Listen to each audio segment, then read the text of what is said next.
paradise has been turned into the land where every time the Buddha came to Lanka, he came to find demons fighting in the marketplace as to who would sit on the gem-studded throne.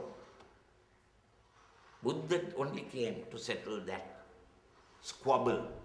So it takes a Buddha now to come back to solve the current problem. So now if the Buddha came, I wish he does, the Messiah, the Mahdi, I wish he comes, then we must prepare a place for him to stay. I'm busy preparing a place for him to stay. I want him to come and stay with me for a few days. That's all I'm doing. Fantastic. I want to be Is that part of enough? that. I love you to talk about the Chromebooks in the water. In the rivers, yeah. Rivers. The river, the Kumbuk, pulling it out of the water system. So The rivers in this country are sacred groves, as in every country. Because if people understood the function of the tree, they understood that wet areas, the Surya and the Chandra, the sun and the moon, the forest was divided into these two sides. Trees that keep it wet and retain moisture. This whole culture is about water tables. The whole story of Sri Lanka is about fire and water. That's the symbol of the god of Katragama. Fire on the top, your medallion. Fire on the top, water below. And how do you bring the fire down and balance it with the water?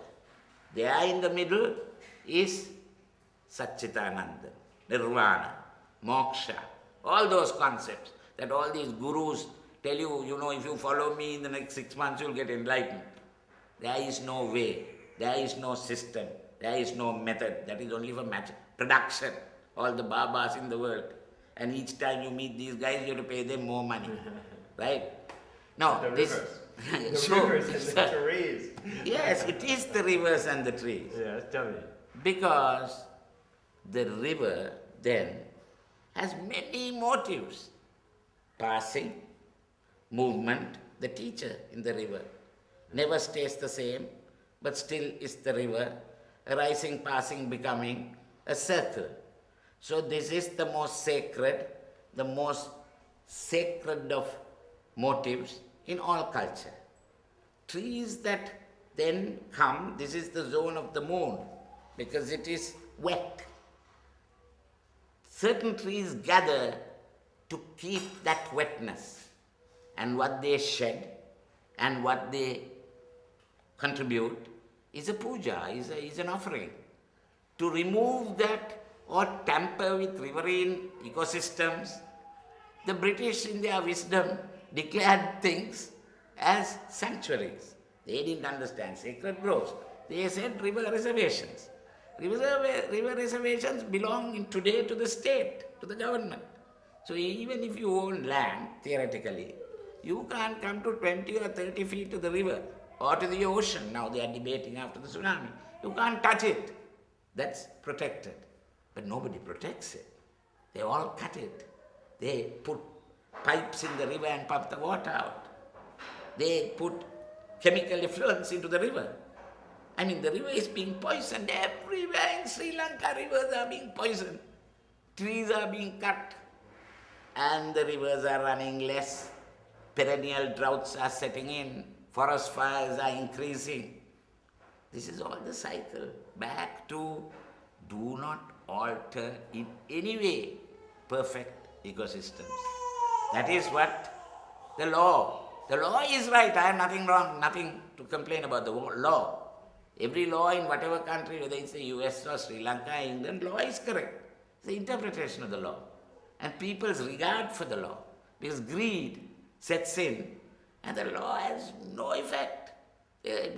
Show me how many rivers where the ecosystem is intact. Nowhere. The great Kumbuk trees that guard every river on both sides. If you come with me to see real rivers where little traces still exist, it's huge. When you come in, you can feel it. Suddenly you are coming into a cathedral-like quality. And it's half a mile from the river. And you know it cools down immediately. It's beautiful. And you're walking through parkland. There's nothing grows underneath. It's all open. And then the river. But population, pressures, Morotua, the timber yard of Colombo, people with a desire for furniture, including ourselves, we are sitting on chairs. The ancient Sri Lanka sat on mats on the ground. So I mean, that is the nature of the world. It's like the river passing, changing. Never the same river, never the same water. But it continues. Either we dry it up at source or we let it flow. And if we want to let it flow, we have to consider springs, watersheds as sacred groves. We have to come back to worship at the first altar of civilization, the tree, the cult, and cultivation. So when man plowed the field, the ancient man plowed the field, he knew he was cutting his mother's breast. So that is how ritual arose.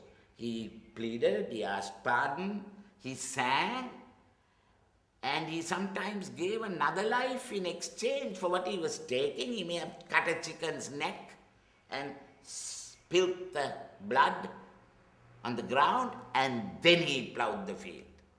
Today it's not chickens that are being killed. It's young Sri Lankans, boys, girls, young.